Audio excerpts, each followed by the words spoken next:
Hey folks, welcome back to Indaba Africa. It's Chris here, and the topic of the moment seems to be people cutting up their Springboks jerseys. Well, for those of you who know me, know I've been a long-time Springboks fan dating back to the 1980s. Will I be cutting up my Springboks jerseys? Well, what is this coming about for? Well, because Kolisi has mentioned that he's backing the Black Lives Matter movement. Now, am I disappointed in Kolisi? Absolutely.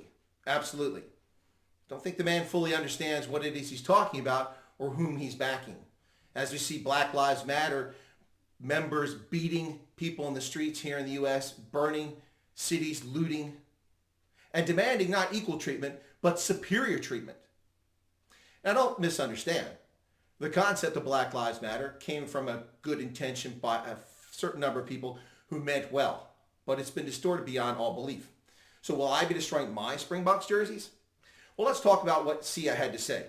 He said that while growing up, he often felt that his life didn't matter and explained how he needed to assimilate into a culture that was not his. Well, we can say the same thing about people all over the continent of Africa. Nothing to do with race, but to do with a minority culture vice a majority culture, or a predominant political culture versus someone else's culture. His situation was hardly unique and has nothing to do with Black Lives Matter. We could say the same thing of Yoruba children and Igbo children in Nigeria. Once he arrived to the world of rugby, he thought that he would be able to be himself. However, he says that he had to conform to this world too. Well, yeah.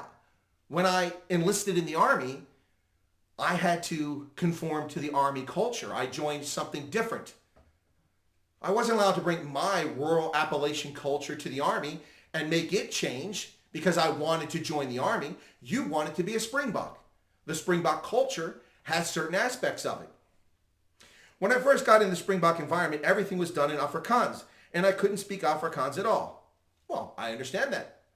I've lived all over the world. When I arrived in Germany, I didn't speak a word of German, but I learned it. I was living in Germany. I was in that culture, so I learned the language. The calls were in Afrikaans. I had to translate from Afrikaans to English to Xhosa. It was really hard.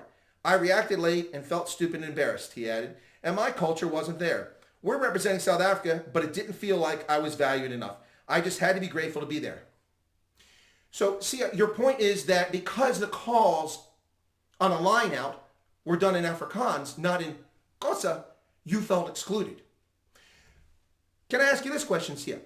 Are we supposed to do the calls in 11 different languages for the Springboks? Or are you only offended because the calls are in Afrikaans?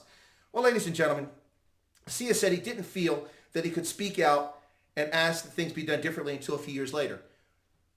So what am I to believe? Am I to believe that the last 18 months of comments from Sia Kolisi about what a wonderful team the Springboks are and how his life has been immeasurably improved by his participation as a Springbok over the years, am I supposed to destroy my collection of Springbok jerseys accumulated over the past few decades? Should I do that? Should I cut these up, ladies and gentlemen? Should I burn them like an obstinate child because I'm unhappy with Sia Kolisi?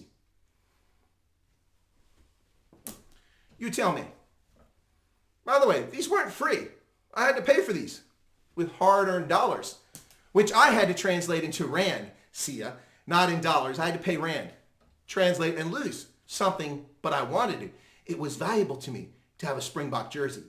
So I was willing to translate my dollars into rand to purchase these. And some of them I paid ridiculous DHL overseas shipping for. Others I purchased in South Africa. Sia, you're a bit confused, my friend. You're a bit confused by what's happening with Black Lives Matter and the concept of what's happening there. And you need to understand a little bit better. Congratulations on being the Springbok captain. Congratulations on being a Stormer, as I'm a huge Stormers fan and always have been. And congratulations on a very successful career and winning the William Webb Ellis Trophy. But I've got to tell you, Sia, very disappointing what you're speaking about now. You don't know what you're talking about. You're unclear about what you're talking about. There you go. I am not tearing up my Springboks jerseys. In fact, ladies and gentlemen, I'll double down. And I'll sit down for a cup of coffee with Sia Kolisi and talk to him about equality and inclusion and point out to him that it is a two-way street. When you join another organization from the outside and you accept their norms, become part of the team, you don't betray that team later, whether that team is the Army, becoming a national of another nation, or joining a national side for rugby. If you're a Pacific Islander and you join the All Blacks, then you learn the anthem. You learn the haka. You learn the cultural mores and norms of that team. If Pacific Islanders can learn the haka,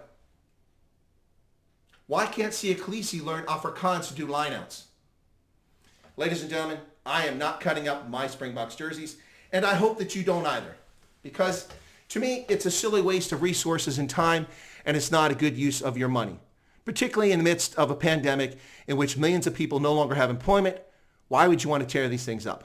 If you're unhappy, donate your Springbok jersey to a deserving child who can't afford it or an adult who doesn't have the resources. And there you have it. There's my take on cutting up your Springbok jerseys. Cheers.